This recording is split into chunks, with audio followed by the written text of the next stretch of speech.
నేటి శంకరావు సభకు అధ్యక్షత వహించినటువంటి సోదరులు మాజీ శాసనసభ్యులు తెలుగుదేశం పార్టీ జిల్లా అధ్యక్షులు శ్రీ పల్లా శ్రీనివాసరావు గారు, నేటి మన ముందున్నటువంటి మన యువ నేత, మనందరి అభిమాన గుండెల్లో ఉన్నటువంటి నాయకులు శ్రీ నారా లోకేష్ బాబు గారు, ముఖ్య అతిథిగా వచ్చిన వారికి గౌరవనీయులు మన విశాఖపట్నం పార్లమెంట్ సమన్వయకర్త తెలుగుదేశం పార్టీ శ్రీ భరత్ గారు, వేదికపై ఆశీర్వదించినటువంటి కార్పొరేటర్లు, గౌరవ పెద్దలు అందరికీ హృదయపూర్వక నమస్కారం. ప్రత్యేకంగా తెలుగుదేశం పార్టీతో అభిమానం పైన, చంద్రబాబు నాయుడు గారితో అభిమానం పైన, లోకేష్ బాబు గారి పైన అభిమానంతోనే మండు టెండర్లు లెక్క చేయకుండా వేలాది మంది హాజరైనటువంటి మీ అందరికీ తెలుగుదేశం జనసేన పార్టీ కుటుంబ సభ్యులకి హృదయపూర్వక నమస్కారం. ఇది గాజువాక, ఇది వైసీపీ వాళ్ళకి అడ్డాలాగా విశాఖపట్నాన్ని చూస్తా ఉన్నారు. ఇందాక శ్రీనివాస్ గారు చెప్పారు, నేను కొద్ది ముందుకు వెళ్తా. నాటి ముఖ్యమంత్రి చంద్రబాబు నాయుడు గారు గత ప్రభుత్వంలో 2018లో 30 సంవత్సరాల నుంచి గాజువాక నడిపట్టులో ఉన్నటువంటి హౌస్ కమిటీ సమస్య పైన 7,232 మందికి ప్రగతి మైదానంలో పట్టాలు ఇచ్చారు చంద్రబాబు నాయుడు గారు. పట్టాలిస్తే 301 జీవో నెంబర్ ఇస్తే చంద్రబాబు నాయుడు గారి పేరు వస్తుంది, తెలుగుదేశం పార్టీ పేరు వస్తుందని ఇప్పుడు వచ్చినటువంటి వైసీపీ ప్రభుత్వం పట్టించుకోకుండా ఉండిపోయింది. దాని వలన అనేక మంది పేదవాళ్ళు, పెద్దలు, చిన్నోళ్ళు పిల్లలు పెళ్లి చేసుకుందా ఉన్నా, పిల్లలు చదివించుకుందా ఉన్నా వాళ్ళకి ఆ భూమి మీద హక్కులు ఎక్కడ పోయింది. మేము అడుగుతా ఉన్నాం. మళ్ళీ దానికి అదనంగా 71 అనేటువంటి జీవో నంబరు మొన్న ఈ మధ్యన దిగిపోతామని తెలుసుకొని, ప్రజలు తెలుసుకొని మళ్ళీ ఇచ్చారు. ఎవరికి పేరు వచ్చినా పర్వాలేదు, ప్రజలకు పేరు రాకుండా ప్రజలను ఇబ్బంది పెట్టడం మంచిది కాదని చెప్పి ఇక్కడ ఉన్న నాగిరెడ్డితో పాటు వైసీపీ ప్రభుత్వాన్ని హెచ్చరిస్తా ఉన్నాం. నీకేమైనా ఉంటే చంద్రబాబు నాయుడు గారి పేరు వస్తుందని భయం ఉంటే నువ్వు అంతకంటే మంచి చేయి. అంతేగా నేను చేసిన దాన్ని నువ్వు ఆపడానికి నీకు దిక్కు లేదు, దమ్ము లేదని చెప్పి తప్పని చెప్పి మనం చేస్తా ఉన్నా. స్థానిక శాసనసభ్యుడు కర్ణంగా మొదలుపెట్టారు నీ జీవితం. హౌస్ కమిటీ సంగతి ఎంతో తెలియాలి, ఎందుకు చేయలేకపోతున్నావు?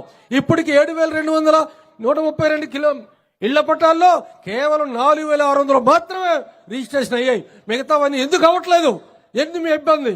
పేరేది కావాలంటే తీసుకోండి, కానీ ప్రజలు ఇబ్బంది పెట్టద్దు. మరోపక్క గంగవరం పోర్టు నాడు ముఖ్యమంత్రిగా ఉన్నటువంటి చంద్రబాబు నాయుడు గారు మత్స్యకారులకి ఉపాధి కల్పిస్తాం, ఈ చుట్టుపక్కల పోర్టు వస్తే ఉపాధి వస్తుంది అనే ఉద్దేశంతో ఎకరా ₹1 ఇచ్చారు భూమి. ఎకరా ₹1 ఇచ్చి గంగవరం పోర్టు నిర్మిస్తే ఇవాళ దాన్ని జగన్మోహన్ రెడ్డి దాన్ని కాజేశాడు. జగన్మోహన్ రెడ్డి ఎంత కాజేశాడు? తన మనుషులు పంపించి గంగవరం పోర్టు విలువెంతో అంచనా వేయించారు. 1,800 కోట్ల రూపాయలు. 1,800 కోట్ల రూపాయలకి కేవలం 580 కోట్ల రూపాయలకి తన తాలూకా మనుషులు అంబాదించేది కొనిపించాడు, అదానికి కొనిపించాడు. దాంట్లో నేరుగా 1,200 కోట్ల రూపాయలు తాడేపల్లి ప్యాలెస్ కు పోయినాయి, జగన్మోహన్ రెడ్డి ఖాతాలో పడ్డాయి. కానీ మాకు పోర్టు వస్తే ఉపాధి కలుగుతుందని చూస్తున్న మత్స్యకారులు, మాకు పోర్టు వస్తే మాకు మా తల్లిదండ్రులు మా తలరాత మార్చలేకపోవచ్చు, కానీ చంద్రబాబు నాయుడు గారు ఇచ్చిన పోర్టు వల్ల మా తలరాత మారుతుందని అనుకుంటే దిక్కుమాలిపోయినటువంటి ప్రజలు అయిపోయాం. ఈరోజు జనసేన తెలుగుదేశం పార్టీ అధికారంలోకి వస్తుంది. వచ్చిన వెంటనే పెద్దలు లోకేష్ బాబు గారు వారి నాయకత్వంలో, చంద్రబాబు నాయుడు గారి నాయకత్వంలో, పవన్ కళ్యాణ్ గారి నాయకత్వంలో గంగవరం పోర్టు అమ్మేసినటువంటి ప్రక్రియని మళ్లీ లేవదీస్తాం, పరిశీలిస్తాం. అది ప్రజల సొమ్ము తినడానికి వీలు పడదని ఈ సందర్భంగా మన యువనేత సమస్యలు తెలుసుకోవడానికి 3,200 కిలోమీటర్లు దాదాపు నేరుగా బస్సు మీద వెళ్ళిపోతుంటాడు జగన్మోహన్ రెడ్డి ప్రజల సమస్యలు తెలుసుకోవడానికి. కానీ శక్తి యుక్తి పెట్టి నేనున్నాను, ఈ రాక్షస ప్రభుత్వాన్ని తగిలికొట్టడానికి నేనున్నాను, తెలుగుదేశం పార్టీకి అండగా నేనున్నాను, తెలుగుదేశాన్ని ఆదరిస్తున్నటువంటి యువతకి, బలహీన వర్గాలకి, బడుగు వర్గాలకి అని చెప్పి పాదయాత్ర ద్వారా తెలుసుకున్నారు, సమస్యలు తెలుసుకున్నారు. సమస్యలు తెలుసుకోవడంతో పాటు ఈ రాష్ట్రంలో వారు తెలుసుకున్న దాంట్లో 1,50,000 మంది గ్రాడ్యుయేట్లుగా ప్రతి సంవత్సరం ఎంబీఆర్, బిఏ, బీటెక్లు, ఎంటెక్లు చేసి బయటకు వస్తే ఈ రాష్ట్రంలో జగన్మోహన్ రెడ్డి వచ్చిన తర్వాత కేవలం 8% మందికి ఇక్కడ ఉద్యోగ అవకాశాలు దొరుకుతున్నాయి ఈ రాష్ట్రంలో. అందుకని ఏ ఊర్లో చూసినా ఏ ఇంట్లో చూసినా ఒక మనిషి ఖచ్చితంగా ఇతర రాష్ట్రాల్లో ఉపాధికి వెళ్ళిపోయిన వాళ్ళే. అది జగన్మోహన్ రెడ్డి గారి పాలన. అందుకే భగవంతుడి దయ వల్ల మీరందరూ దయ వల్ల అక్కడ చూసాం సిద్ధం దేనికో సిద్ధం. వైసీపీ బంగాళాఖాతంలోకి వెళ్ళిపోయానుగా దేనికి సిద్ధం? లేకపోతే నువ్వు బెంగళూరు పారిపోవడానికా? తాడేపల్లి ప్యాలెస్ వదిలేసి లేదు దేనికి సిద్ధం? నువ్వు ఇంకా అవినీతి చేసుకోవడానికా?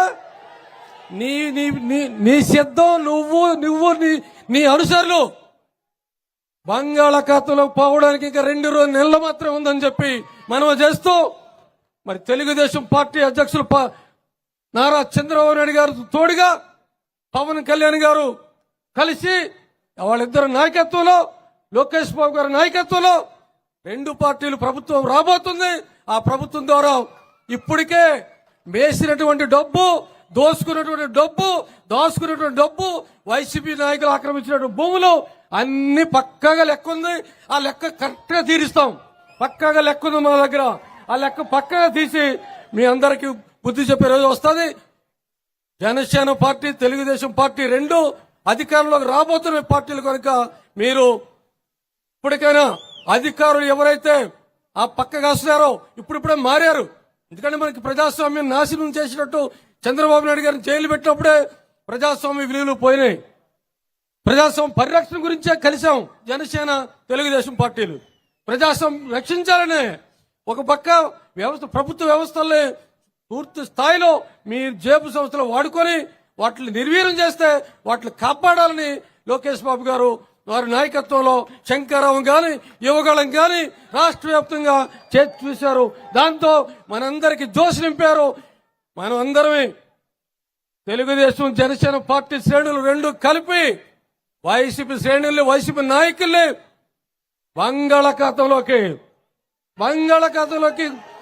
పరిగెట్టించే వరకు మనం పోరాడదామని చెప్పి భావిస్తూ నాకు ఈ మంచి అవకాశం ఇచ్చినటువంటి శంకరరావు సభలో లోకేష్ బాబు గారికి శ్రీనివాసరావు గారికి హృదయపూర్వక నమస్కారం తెలియజేస్తూ సెలవు తీసుకున్నాను. జై జనసేన, జై తెలుగుదేశం.